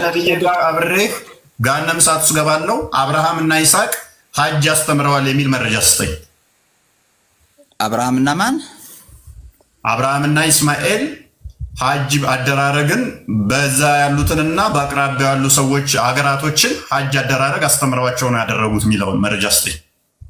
እንዴ ወአዝን ፊናሲ ፊል ሐጅ እኮ ይላል ቁርአን ላይ። ሰዎችን ተጣራ ወደ ሐጅ እኮ አሉ አብርሃምን። ከድር አንድ ጊዜ ኢብራሂም ለመካ የተላከ ነብይ ነው ወይስ አይደለም?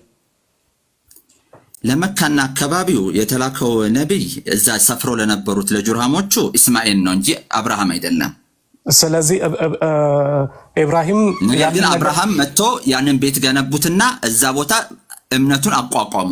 እዛ ቦታ ግን በማስተማር የቀጠለው ማን ነው? እስማኤል ነው ልጁ ማለት ነው። ሂድና አስተምር። ስለዚህ ነገር ግን ሂድና አስተምር ተብሎ የተነገረው ለማን ነው? ለኢብራሂም ነው? ለማን ነው?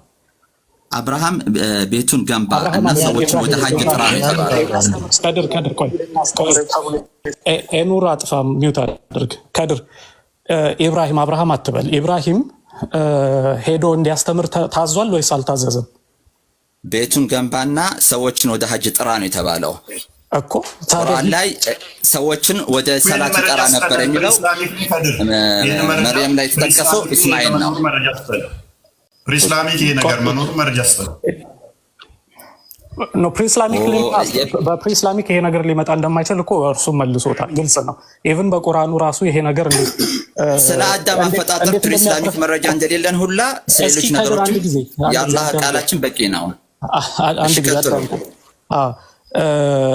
ስለዚህ ማን ነው ኢብራሂም ሂድና ስለ ሀጅ ፕሮክሌም አድርግ ለህዝቦች ተናገር ተብሎ ሲናገር ይሄ መልእክተኝነት ነው ወይስ መልእክተኝነት አይደለም?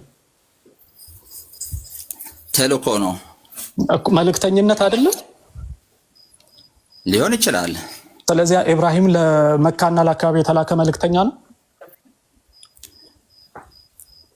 አይ ዶንት ኖ ዛሬ ነገር ግን አብርሃም ለምን ለሰው አያ ተምሳሌት ነው። ኢብራሂም መልእክተኛ ነው ወይስ አይደለም? አሁን እኛ ባለን የቁርአን መረጃ ምንድነው የሚለው? አብርሃምን ቤቱን ስራና ሰዎችን ለሀጅ ተጣራ የሚል አለ። አንድ ሌላ ደግሞ እስማኤል ደግሞ እዛ ጋር ፕሊስ ከሌሎቹ ወደ እስማኤልን አልጠየቅኩም። ኢብራሂም መልእክትን ያስተላለፈው ወይስ አይደለም? የአላህን መልእክት አስተላለፈም ለመካና ለዙሪያ ህዝቦች ነው የካባ ግንባታንና ስለዚህ ኢብራሂም ለመካና ሀጅን ማለት ነው። ግን ከየአቅጣጫው ይመጡ ነበር ሰዎች። ለመካ የተላከ መልእክተኛ ነው ታዲያ ኢብራሂም ልትለው ትችላለህ። ምክንያቱም መካን የገነባው እሱ ነው፣ ዝርያውን እዛ ጋር ያሰፈረው እሱ ነው። ስለዚህ ኢብራሂም የመካ መልእክተኛ ነው። በጣም ጥሩ እንጂ የእስራኤል አይደለም። የሁለቱም ነው እንጂ የእስራኤልም ነው እንጂ የሁለቱም ለጅምሩት ህዝቦችም ነው፣ ለተለያዩ ህዝቦች እኮ የተላከ ነው። ልክ ሙሴ ለፈርዖንም ለበኒ እስራኤሎችም እንደተላከ ማለት ነው። ቀደም ምን ብለህ ነበረ? ኢብራሂም ለእስራኤል የተላከ ነብይ ነው ብለህ ነበረ። አሁን ደግሞ ቀየርከው። እዚህ ውስጥ እንትን ውስጥ ምንድን ነው? ለእስራኤል ነው አልኩ እንዴ? ለእስራኤል ብቻ የተላከ ነው አላልኩም። ቃል በቃል ነው ቅድም የተናገርከው። ብዙ ጊዜ ትቀይራለህ ኦፒኒየንህን ከድር። ከዚህ በፊት እኮ አውርተን ነው የአፎ ለምታ ሊሆን ይችላል። ስለዚህ አሁን እያልከን ያለኸው እኛንም ማስወሩና እናንተ ብቻ እያወራችሁ እኮ አድማጭ ሆነ። ጥሩ ነው። ኤኑር ሚውት አድርግና ቁጭ በል ካልተመቸህ እታችሁን ከድር ይቅርታ አስወርደው። ኤኑርን እየረበሸ ነው በጣም። እየረበሽኩ አይደለም፣ ያው እድል ስጡን ነው። ተግባብታችሁ አውሩና ለእኛም እድል ስጡን እናውራ ነው እያልኩ ነው። ሰው እያወራ በመሀል አልተግባባችሁ ከሆነ አንዴ ትንሽ ቃል አውርቼ ልውረድ እኔ። እሺ ይሄንን ሀሳብ ቆይ አንድ ጊዜ ይሄንን ሀሳብ ሰጥቼ እጨርሳለሁኝ። ሬድ አንተ እንደዛ እያልክ እኮ አስወርዱት እንዲህ እያልክ አሁን አንተ ብቻ ነህ እያወራህ ያለው። ለእኛም እድል ስጠን። የሆነ ነጥብ አንስታችሁ ዘግታችሁ ወደ ሌላ ስቴፕ እየሄዳችሁ ነው እንጂ ጭቅጭቅ ብቻ። ማይክን ያዝና ትቀጥላለህ። ሀሳቤን ልጨርስና እቀጥላለሁኝ። እሺ ለመካ የተላከው መልእክተኛ ማን ነው ብሎ ነበረ ቅድም። እስማኤል ለምሳሌ ለመካና ለአካባቢ፣ ኢብራሂም ግን ለእስራኤል ነው የሚል ሀሳብ ተናግሮ ነበር። አሁን ደግሞ ቀይሮ ኢብራሂም መልሶ የመካ እንደዛኔ ማለት ያላስታውስም ያፎ ለምታ ሊሆን ይችላል። አብርሃም የእስራኤል ዘር ሃይማኖትም የአረቦችም ሃይማኖት መስራች ነው፣ ዋናው አባት ነው። ኦኬ እሺ ጥሩ ነው። አሁን ይሄንን ልበልና ልጨርሳለሁ። ቁርአን ደግሞ ምን ይላል? ለህዝቦቿ በቋንቋቸው የሚናገር መልእክተኛ ካልሆነ እንጂ አንልክም፣ ወይንም በዘራቸው የሆነ መልእክተኛ ካልሆነ እንጂ አንልክም ብሎ ተናግሮ ደግሞ በሌላ ክፍል ላይ እናገኛለን። ኢብራሂም ለእስራኤል የነበረ መልእክተኛ እንደሆነ ይሄ የሚታወቅ ነው። ስለዚህ አሁን ላይ መጥቶ ስለ ካባው ሄዶ ለሰዎች አስተምሯል፣ ለመካና ለአካባቢያ ብቻ ነው የሚለው አያስኬድም። ኢብራሂም ሄድና አስተማር ብሎ ሲነገረው አስተማሪ እኮ እስማኤል ነው ብያለሁ። ሄድን መልእክት ስጥ እኮ ተብሏል ኢብራሂም እያልኩህ ነው። ተጣራ ተብሏል። ቤት ገንበት ተጣራ እኮ ተጣራ የተባለው ያስተምሮ ግን ቁርአን የሚገልጸው ማን ነው? ሱረት መርየም ላይ እስማኤል ነው ተጣራ ተብሎ የተነገረውን ግን አንተ ለማን ብለህ ወሰንከው? ቁርአን ላይ ያልተጻፈውን ማለት ነው። ለመካና ለአካባቢው ብቻ ነው አልክ። እንደዛ የሚል ማስረጃ የታለ? ኢብራሂም የእስራኤልን መልእክተኛ ከሆነ ለእስራኤልም ሄዶ ይሄንን ነገር እንደተናገረ የሚያሳይ ነው ማለት ነው ይሄ ክፍል። እስራኤልም ሄዶ ይሄንን ነገር ካስተማርና ከተናገረ ደግሞ ሰዎች ከእስራኤል ጀምሮ እየመጡ ሀጅ ያደርጉ ነበረ ማለት ነው። የእስራኤል ዋና ማምለኪያ ሴንተራቸው ቁድስ መሆኑ ነብዩ ሰለላሁ ዐለይሂ ወሰለም በሐዲሶች ተናግረዋል። ቁድስ ነው የመጀመሪያው ቂብላ ማለት ነው። ይሄ ነው ኮንትራዲክሽን ማለት ይሄ ነው ነገርኩህ። ምን ነው ኮንትራዲክት የሚያደርገው? ሁለት ሴንተሮች አሉ። ሁለቱም የራሳቸው ማዕከል አላቸው። የመካ አንደኛው ልጆቹ ካዕባ ነው ሴንተራቸው። እነዛ ደግሞ እስራኤሎች ደግሞ ኢየሩሳሌም ነው። ከድር ኢብራሂም ለመካና ለአካባቢው ብቻ ነው ሄዶ እንዲናገር የታዘዘው የሚል እስኪ ማስረጃ አሳየ። የሐጅ ክንውን ነው እኮ ነው ያልኩህ። የሐጅ ክንውን ለዓለም የታወጀ አይደለም። ምክንያቱም ለዓለም የታወጀ እምነት ይዘው የመጡት ብቸኛው ነብይ መሐመድ ሰለላሁ ዐለይሂ ወሰለም ብቻ ናቸው። አይደለም ይሄው በሱራ 2 ምክንያቱም ነብዩ ሰለላሁ ዐለይሂ ወሰለም ምን አሉ? ሁሉም ለህዝቦቹ ነው የተላከው፣ እኔ ብቻ ነኝ ለዓለም ህዝብ የተላኩት ብለዋል ነብዩ ሰለላሁ ዐለይሂ ወሰለም። በሱራ 22 ከቁጥር 26 እስከ 27 ድረስ ምን ብሎ ተቀምጧል መሰለ? ለኢብራሂም ሲናገረው ምን ተባለ? ነው በዛ ቆይ የሱራውን ክፍል አወጣዋለሁኝ። ግን ሄዶ ለሰዎች ፕሮክሌም እንዲያደርግ ግን ለኢብራሂምም ተነግሮት እንደነበረ ይነገራል። ለምን ለሰው ዘር የሚል ነገር ግን የለም። ሰዎችን ተጣራ ብቻ ነው የሚለው። ኤግዛክትሊ ሰዎችን ተጣራ እና ታዲያ ሰዎች ማለት አንተ ለምንድን ነው በመካና በአካባቢ ብለህ የከለልከው? በዛኛው ማስረጃ ነው። ነብዩ ሰለላሁ ዐለይሂ ወሰለም ምን ብለዋል? ሁሉም ነቢያቶች ለህዝቡ ነው የተላኩት፣ እኔ ብቻ ነኝ ለዓለም ህዝብ የተላኩት ብለዋል። ለህዝባቸው ከተላከ ደግሞ ኢብራሂም ለህዝቡ የተላከው ሂድና ተናገር ለሰዎቹ ከተባለ ራስህ እኮ አመጣኸው ይኸው። ስለዚህ ሄዶ ለሰዎቹ ተናግሯል ስለ ሀጅ ማለት ነው። እንዴት ገብቶሃል? እንዴት አይደለም ገብቶሃል እንዴ? ኢብራሂም ለሰዎቹን የተላከው መሐመድ ነው ለዓለም የተላከው አልከኝ። ስለዚህ ለሁለቱ ዘሮች የሰፈሩበት ቦታ አካባቢ ሀጅን እንዲያስተዋውቁ ታዘዋል። እዛኞቹ ኢየሩሳሌም ጋር አላቸው የራሳቸው አምልኮ፣ እዚኞቹ ጋር ደግሞ የወደፊት ወራሾቹ። አንተን እንደዛ ብለህ እየተረጎምክ ያለው እንጂ የቁርአኑ ክፍል በግልጽ የሚናገረው ለሰዎች ሂድና ተናገር የተባለው ሰዎች የሚለውን አንተ መካና አካባቢው ብለህ ለምንድን ነው የዓለም ህዝብ ሁሉ የሚል እንዴት ሊሆን ይችላል? ሊሆንም ይችላል ላይሆንም ይችላል። የተገለጸ ነገር የለም። እኮ ሊሆንም ይችላል እኮ ግን ስትመለከተው ኢብራሂም እስራኤላዊ እንደመሆኑ በጣም ለሰዎች ሂድና ተናገር ተብሎ ሲነገር ለእስራኤልንም የሚጠቀልል እንደሆነ ያሳውቃል። አይጠቀልልም። እስራኤል የራሳቸው ሴንተር አላቸው እዛው በፈቃደኝነት ይመጣሉ እንጂ የራሳቸው ማዕከል አላቸው እዛ። ግዴታ ነበር። ኦንሊ ሪዝን አንተ ብቸኛው ምክንያት እስራኤልን አያጠቃልልም ብለህ እየፈታህበት ያለው ምክንያት ችግር ውስጥ እንደሚከት ሂስቶሪካል ማስረጃ አምጣ እንዳትባል ችግር ውስጥ እንደሚከት ስለገባ ማስረጃ ላምጣ አለ። ነብዩ ሰለላሁ ዐለይሂ ወሰለም ሲመጡ ወደ ኢየሩሳሌም ነበር ዞሮ የሚሰግዱት። በቃ አደይንዶ ፍተዲ አሁን ወደ ኢየሩሳሌም ዞሮ ሰግደዋል። ለምንድን ነው? እዛ የራሱ ሴንተር ስላለው። አንድ አይደለም፣ ሁለቱ የተለያዩ ናቸው። በጣም ጥሩ። እቺን ተናግሬ ጨርሳለሁ። አሁን እየሰማን ያለነው ምንድነው? ለ4000 ዓመታት ከኢብራሂም ጀምሮ እስከ መሐመድ ጊዜ ድረስ ማለት ነው አንዲት ብጣሽ ወረቀት ማስረጃ እነዚህ ሁሉ ህዝቦች እነዚህ ሁሉ ነቢያቶች መጥተው ይሄንን ነገር አድርገው ሲያልፉ አንዲት ብጣሽ ወረቀት ማስረጃ ስለ ሀጅ የሚናገር ስለ ማንበብና መጻፍ እኮ አይችሉም። ስለ ካባ የሚናገር ብጣሽ ወረቀት ማንበብና መጻፍ አይችሉም። ሂስቶሪካል ማስረጃዎች አሉ ማለት ማንበብና መጻፍ ከሰለት ማን ግሪኮች ጻፉ እንደ ለመካና አካባቢው የዓለም ክልሉን እኮ አይደለም። ሀጅና አካባቢው ስለሚደረግ ተወራት ታቀም በቀኝ ግዛት ራሱ እንዳይጻፍ ስለ ጃህልያዎች ታሪካቸው ተቀምጦ ታገኛለህ። ሂስቶሪካል የሆነ አርኪኦሎጂካልም የተጻፈም ማስረጃዎችን ታገኛለህ። ስለ በጃህልያ ጊዜ ወይንም መሐመድ ከመምጣቱ በፊት ስለነበረው ታሪክ አሁን ስለ መሐመድ ማስረጃ የለም እያልኩ አይደለም። አሁን እኔ ማምጣት አልችልም ነው። በቃ ስለሌለ ነው ማምጣት የማትችለው። ሊኖር ይችላል አላውቅም፣ የለህም። ግን ተቃሚ ነው ብዬ አላስብም። ዋናው ነገር ቁርአን ነው። እስላም የጀመረው ከዛ በኋላ ነው። እኛ የሚመለከተን ያስቀየረ ነው እና ቁርአን ስለነገረን የቀደምት ታሪኮች ነው። ቀጥሉ። እናንተ ግን በቃ የተማርነው ምንድነው? ማስረጃ ልታመጣ አትችልም ስለሌለ ዳትስ አለቀ። ልክ እናንተ ስለ አዳም አርኪኦሎጂካሊ ማስረጃ እንደማይገኝ ማለት ነው። እስኪ ድንጋዩ በማን ዘመን ነው ያወረደው? አሁን ያለው ሰማችሁ? ስለ አዳም መረጃ እናንተ እንደማታመጡ አስቀድሞ የነበረ የእስልምና ጭንቅላት እንዲህ ነው። አዳም እንኳን የመጀመሪያ ሰው መሆኑን አያውቅም ማለት ነው። ከመጀመሪያ ሰው ቀድሞ ይጠይቀናል። አርዲ ከአዳም በፊት ያሉ መረጃዎችን አንጣል። ዛፎች ይመስክሩለት ለአዳም ለማጫወት አለበባቸው። ስለ አዳም የጻፈ መረጃ አንተ እስቲ ከአዳም በፊት የእስልምና ኪኔም እኮ ገራሚ ነው። እኔ ያለኝ የኢብሊስ የጻፈው የኢብሊስ ዳይሪ ላይ ለአዳም አልሰግድም ብዬ ነው የሚላል። እሱ ከአዳም በኋላ አላህ ስሙን ሲያሸማድደው ታሪኩን ረሳ።